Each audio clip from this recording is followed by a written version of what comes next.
Hello বন্ধুরা, আজকে আমি একটা আলুর দমের রেসিপি বানাবো। সেই জন্য তোমাদেরকে রেসিপিটা একটু শেয়ার করছি। দেখো, এখানে আলুটাকে সিদ্ধ করেছি, দিয়ে আর আলুটাকে ভেজে নিয়েছি।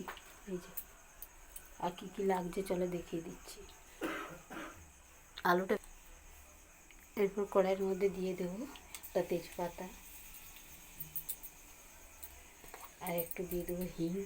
এই যে হিংটা দিয়ে দেবো, যেহেতু নিরামিষ আলুর দম করছি।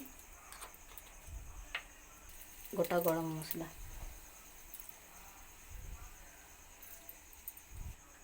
হিং, তেজপাতা, গোটা গরম মশলা দিয়ে ভাজা হয়ে গেছে। এরপর দিয়ে দেবো তেলের মধ্যে হলুদ। প্রথমে এখানে দিয়ে দেবো লঙ্কার গুঁড়া। এখানে আমি বেটে নিয়েছি আদা, জিরা আর শুকনো লঙ্কা আর কাঁচা লঙ্কা একসঙ্গে আমি বেটে নিয়েছি। জিরা, আদা, কাঁচা লঙ্কা, শুকনো লঙ্কাকে বেটে নিয়েছি। বাটা মশলাটা দিয়ে দেবো তেলের মধ্যে, দিয়ে মশলাটাকে আদা কাঁচা গন্ধ চলে যাওয়া পর্যন্ত একটু ভেজে নেব। এই যে আদা, কাঁচা লঙ্কা, জিরা, শুকনো লঙ্কা বাটাটা দিয়ে একটু কষিয়ে নিচ্ছি। জিরা, আদা, শুকনো লঙ্কা, কাঁচা লঙ্কা সব মশলাটা আমার কষিয়ে নেওয়া হয়েছে। এর মধ্যে দিয়ে দেবো টমেটো বাটা। টমেটোর পেস্টটাকে দিয়ে আবার টমেটোর কাঁচা গন্ধ চলে যাওয়া পর্যন্ত একটু কষিয়ে নেব। আর গ্যাসটাকে একদম কমিয়ে দিতে হবে, না তলায় মশলাটা লেগে যাবে। আমি পোলাওয়ের জন্য এই আলুর দমটা বানাচ্ছি। তোমরা এই সময়ের মধ্যে দিয়ে দেবো নুন আর দিয়ে দেবো চিনি। আবারও সমস্ত কিছু একসঙ্গে কষিয়ে নেব। দিয়েছিলাম বলে তো তেলের মধ্যে হলুদ লঙ্কাটা দিয়েছিলাম বলে দেখো কালারটা কত সুন্দর এসছে। এরপর দিয়ে দেবো ধনিয়ার গুঁড়া। ধনিয়া গুঁড়া দিয়ে আবারও কষিয়ে নেব। কষানো হয়ে গেছে।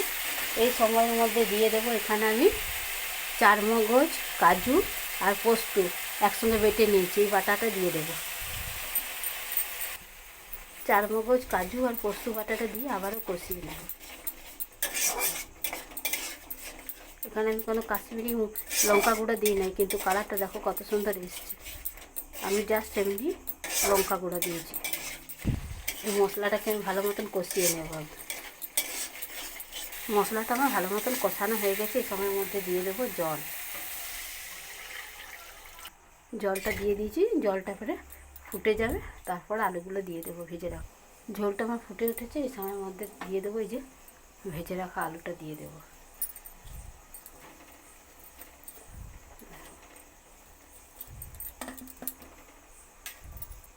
ভেজে রাখা আলুটা দিয়ে একটু নাড়িয়ে নেব। এটা কিছুক্ষণ মতন আমি ফুটিয়ে নেব। গ্রেভিটা আমার অনেকটা ফুটে কমে এসছে। এই সময়ের মধ্যে দিয়ে দেবো কাসুরি মেথি। কাসুরি মেথিটা দিয়ে আবারও কিছুক্ষণ একটু ফুটিয়ে নেব। গ্রেভিটা আমার অনেকটা ফুটে একদম ঘন হয়ে এসছে। এই সময়ের মধ্যে দিয়ে দেবো আমি ঘি। এই যে 1 চামচ ঘিটা দিয়ে দেবো। দিয়ে আবারও একটু উঠিয়ে নেব। দিয়ে এই সময়ের মধ্যে বন্ধ করে দেবো। এই গ্রেভিটা আলুর মধ্যেই টেনে নেব। গ্যাসটা অফ করে দিয়েছি। দেখো আলুর দমটা আমার তৈরি হয়ে গেল। রেসিপিটি ভালো লাগলে লাইক করবেন, শেয়ার করবেন, সাবস্ক্রাইব করবেন।